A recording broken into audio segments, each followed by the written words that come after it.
So do you know someone who is chronically miserable?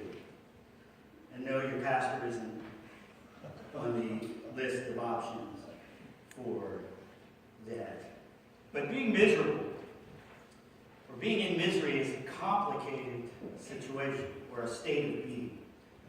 I mean, somebody can be miserable because they're just irascible, grumpy. They thrive on the negative. Some of my family might classify me in that category, especially during the winter months. Since I've been able to channel my misery into my blog, The Cranky Rev, that seems to help my crankiness.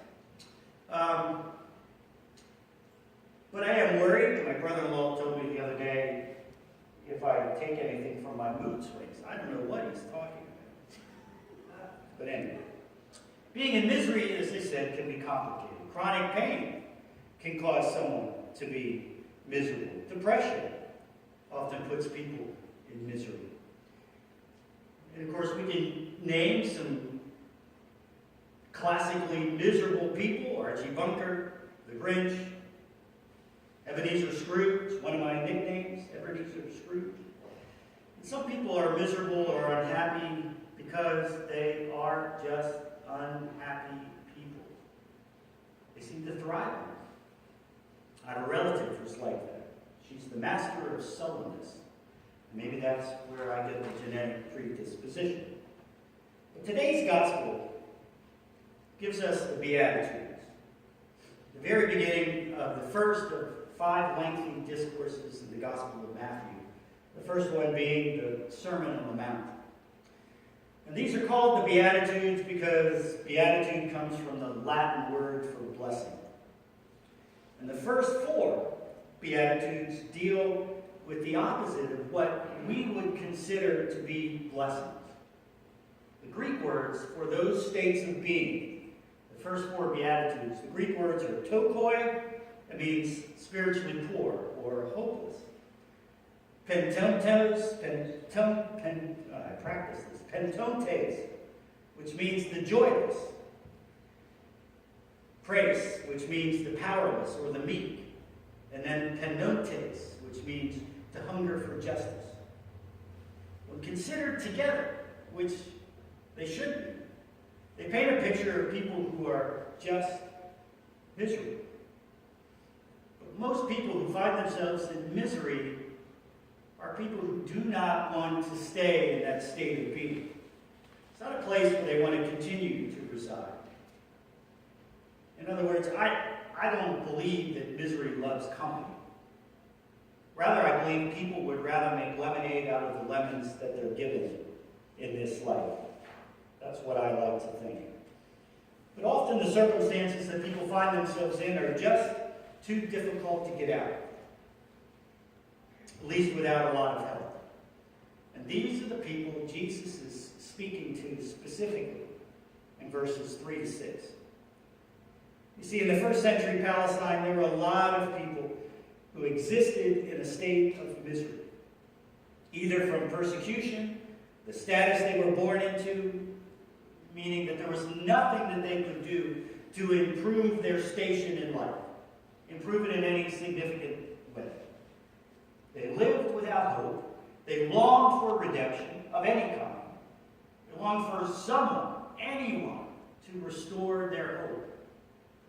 And so they existed in a chronic state of unhappiness. So let me ask you, on a scale of 1 to 10, how happy are you this morning?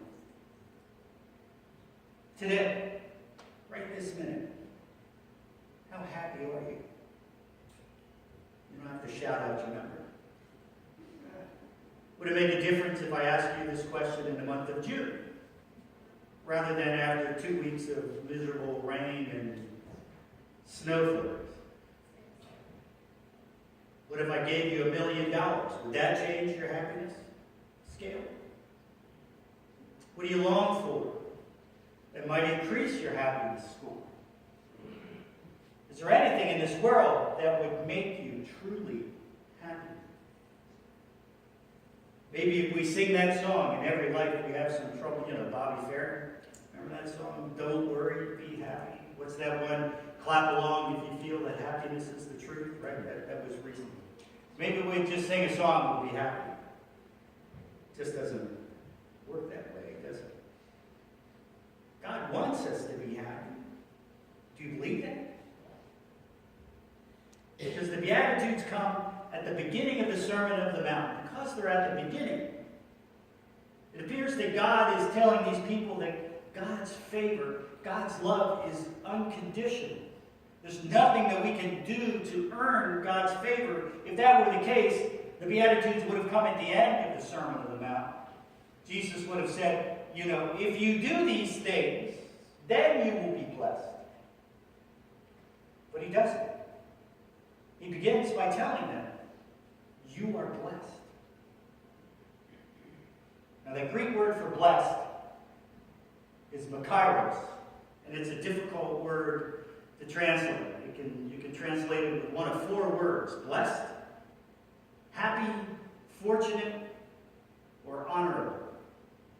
And I've seen translations that use one of those four, various translations.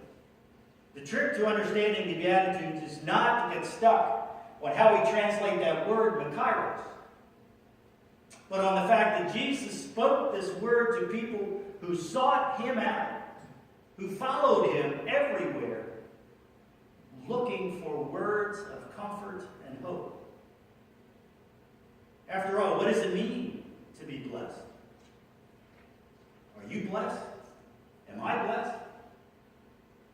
Is the mother who lost her child to a stray bullet on the streets of Chicago, is she blessed?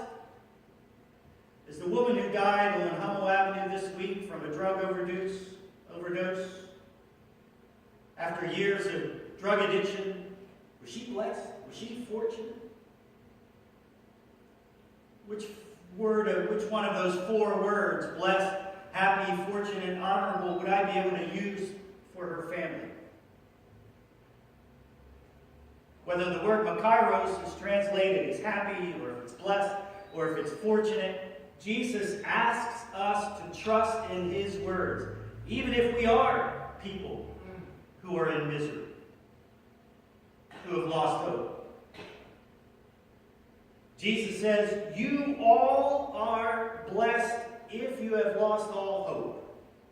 Remember, God's reign is over you. The kingdom of heaven is yours right now.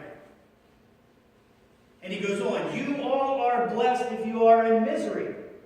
Remember, God's comfort is on its way. You are all blessed if you are powerless. Remember, you will get your share when God's reign is complete. And you all are blessed if you hunger for justice. Remember, you will be filled when God's reign is complete. I know it's a hard sell for people who are in misery to remind them that they are blessed by God. And yet Jesus is very, very clear that God's favor is on those who find themselves marginalized, persecuted. Or if I may be so bold, God's favor is on those for whom life has just beat them down in their current situation.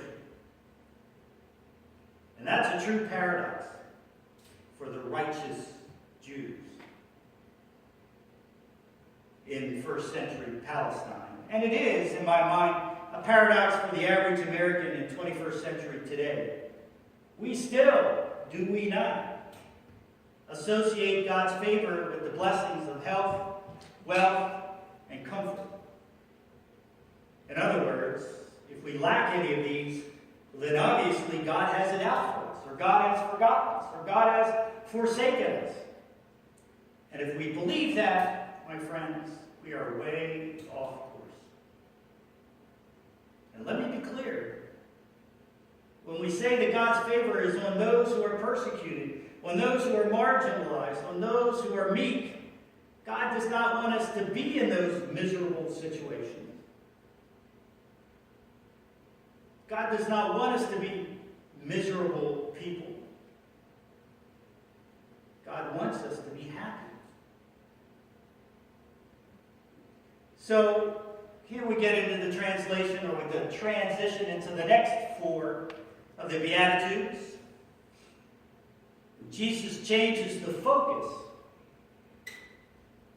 to his disciples. He moves from the crowd to now he turns to his disciples, teaching them, you honor God when you practice mercy, for mercy you will receive.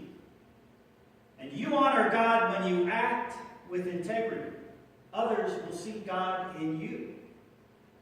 And you honor God when you practice peace. Others will know that you are my children. And you honor God when you are persecuted because you do these things for others in the name of righteousness.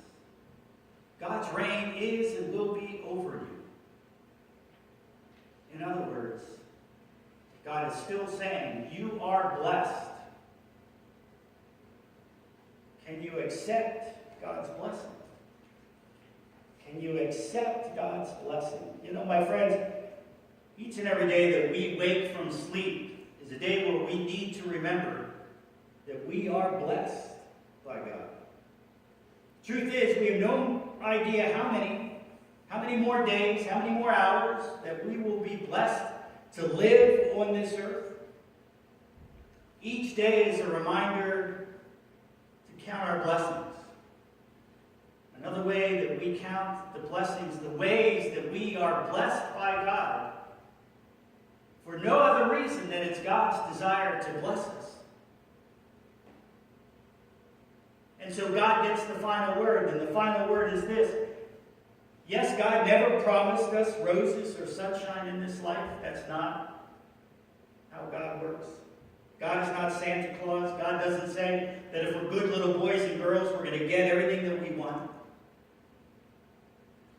And we will not always be happy. It just isn't possible. But what God does promise us is that when the reign of God finally comes to fruition, when God's presence does finally reign on us, when God reigns on our parade of lost dreams, our parade of broken hearts, dashed hopes, denied justice, miserable lives, when God's reign finally comes, especially, this is important, especially comes for those who have not lost faith and have continued to trust. You will be lifted up to the seats of honor in the grandstand as the saints that have gone before us go marching by. Until then, we need to learn to live into our baptismal promises. The same baptismal promises that we will speak when Eloise, Joanna, or Shamola is baptized at our second service today. Knowing that because we are loved children of God, who have had grace poured over us, who have had grace poured into us, that we can live each day as blessed people of God. And then be instruments of grace. And find ways to bring love to others. To be a part of giving people hope. And in the process of bringing other people's hope and mercy and love, we may find it easier to endure our own burdens as Christ gathers us and comforts us. And so we receive another day to be in relationship with Jesus Christ. And to be in relationship with each other. So I want you to join with me as we lift up the countless blessings that God has blessed each one of us with. We are blessed with church family, and we are blessed with local Lutheran churches who are willing to bond together to bear one another's burdens, to reach out to people in ministry, to share our resources. We are blessed with air to breathe, food to eat, opportunity to worship and pray and sing, share the peace of the Lord without religious persecution. We are blessed with the sacraments, the meal and the bath, where Jesus becomes incarnated with us. And finally, we are blessed with family and friends and loved ones to keep on living, maintaining the faith we learned from our loved ones, teaching the faith, living the faith, for however many days that we are blessed to live on this earth. Amen?